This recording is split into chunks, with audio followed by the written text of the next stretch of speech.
I went viral on TikTok for this recipe. This is my budget protein recipe using a $6 bag of flour. This is chicken flavored meat made from wheat. It's a $6 bag of bread flour. And it's really simple. You just add water to your flour and then you just kind of mix it up. You let it autolyze, where you just kind of let it sit. I do a lot of stretches and folds to help develop the gluten, just like making sourdough. This is a beautiful process. Looking all elastic and bouncy like this, and it's nice and smooth.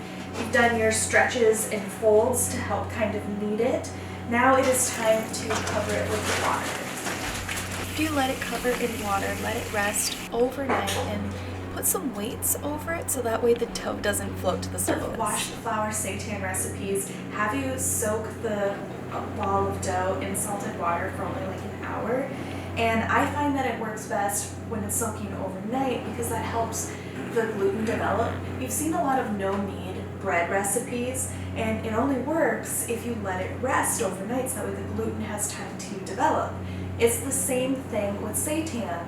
So if you're into sourdough baking, it's just one of those things where it's worth the long effort. It's a slow process, but the end result is so delicious and you get a huge yield. So I think it's super worth it. Cover the salted water and then grab another large bowl and a large strainer. Since we're saving the wheat starch for other recipes, using a strainer and another large bowl will help collect the starch water. Knead the dough under the water until it is quite thick, like rubbing your fingers over the dough, and just like this whole kneading process helps the starch separate from the gluten. Just be careful to not tear the dough during this process, so be gentle with it. The water is super thick. I don't think we can wash out any more starch at this point until we change the water. And because we're going to save all of this wheat starch for other recipes, we need another bowl. And we're going to kind of like lift this into this other bowl. Alright, we're going to plop it into this bowl. We're going to continue washing it. Repeat the process of kneading the dough under the water until the water is very thick. Pour out the starch and return to kneading. You'll notice that the ball of dough starts to initially fall apart as the starch gets washed away. This is why using a strainer is very helpful to prevent any of that gluten from getting washed away. Now that being said, if you did a lot of stretches and folds and let it rest overnight, the gluten will hold up much better. And that means the ball of dough will stay much more solid and less of it will get washed away. After about 5 or 6 washes, I stop saving the starch and I just drain away the excess. It's just very watery and it really saves on time. After washing the ball of dough, you're left with this. This is pure gluten, or wheat protein, and what we're going to do is let it rest for about an hour before we start to season it. As it rests, it's going to continue to firm up. And we also have all of this wheat starch, and we're going to be saving that for other recipes. In an hour, our seitan has continued to separate from the water, so I have all this extra water. I'm going to pour this off, and now we're going to season it. If you have your wheat starch out still, you'll notice that the water has separated from the rest of the starch, and you're going to want to pour off this water when you add it to other recipes. It just makes the consistency better, and this is really going to shrink down after a few hours. There's so many different things that you can do with wheat starch.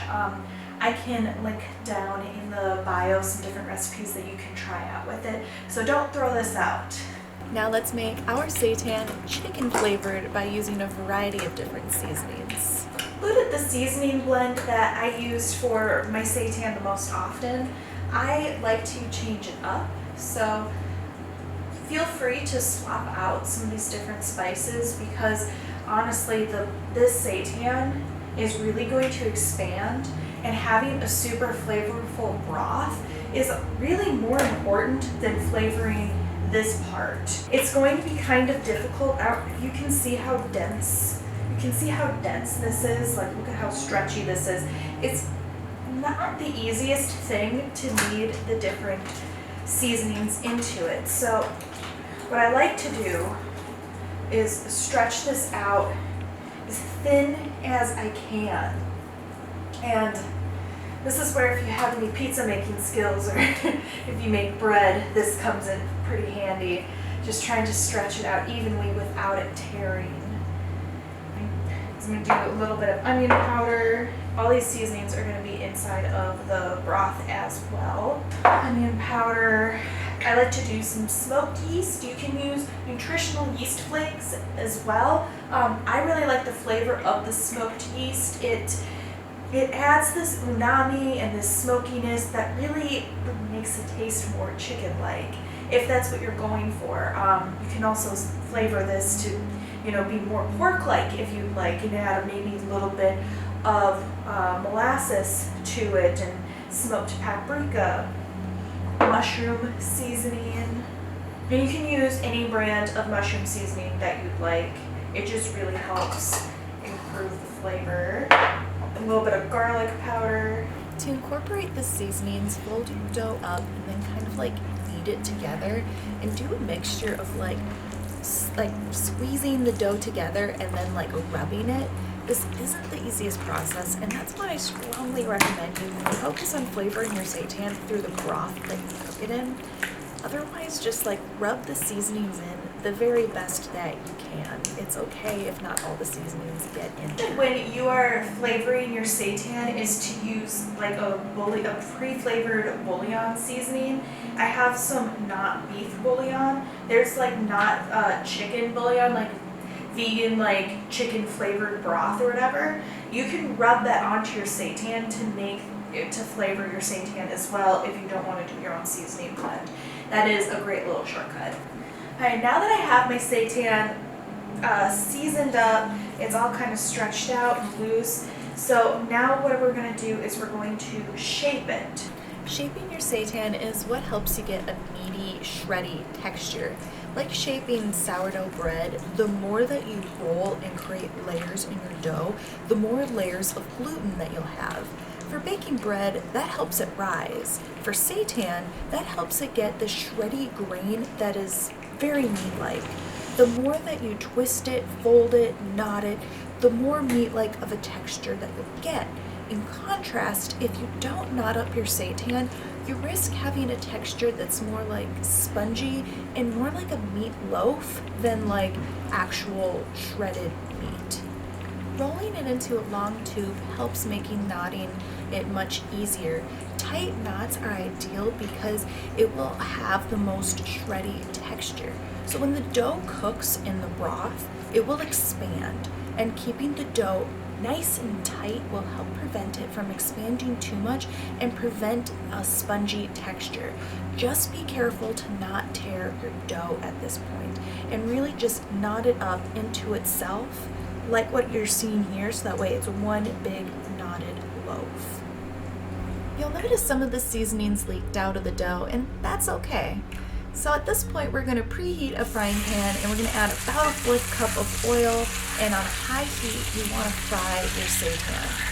So this helps create a skin for the seitan, which is a good way to help prevent it from expanding. And this is the only oil that goes into the recipe, and since meat has fat in it, this also gives your seitan a more rich meat-like flavor, and you want to cook it until it is golden brown all the way around. From here, put your seitan inside of a stock sock or in a cheesecloth, and then we're going to wrap it up very tightly. This is another measure to help prevent your seitan from expanding too much. Keeping it nice and tight really helps make it have a really nice and shreddy texture. You can make your own homemade broth, or you can use whatever pre-made broth that you like. Pre-made vegetarian chicken broth is honestly the easiest way to go, but you can just use any kind of pre-made vegetable broth. I don't have any vegetable broth made up, so I'm going to make my own. I'm going to start by cutting up some onions and garlic. I'm going to saute it in here, and then I'm going to add a bunch of mushroom seasoning and some other spices to it. And that's going to be flavoring our seitan. Once your broth is sauce-like flavorful, Put your seitan in it, cook it on slow cook on low overnight. I set my Instant Pot to 24 hours on slow cook, so it's been about that. You can do it for just 12 hours or just overnight. You can't really overcook the seitan when it's at this point. You can definitely undercook it, so don't do anything under 8 hours because it's cooked at such a low temperature. You just want to make sure that it's fully cooked through the center. Let your seitan rest. It's been the next day. Our seitan rested and our wheat starch has separated, so you'll see that there's like a pretty clear distinction of wheat starch. And then I'm just going to pour off this water. I'm going to give it to my houseplants just because it is nutrient-rich water, and then that way you're saving a little bit of water. But you'll notice that because I let a little bit of juice, the seitan rest overnight, it has really firmed up. It is very meaty. As the gluten rests, it just becomes firmer, meatier, heartier. So that's why I like to let it rest even after the 24-hour cook time. And it is just perfect. Look at those shreds. The seitan can be used for a lot of recipes. Try shredding it and marinating it in barbecue sauce, then pan frying it. It's incredible in wraps and even better over raw. For homemade tenders, bread and freeze the strips of seitan and air fry them at 370 degrees Fahrenheit for 15 minutes for a quick snack. Or you can coat them in sauce and stuff them into a sandwich.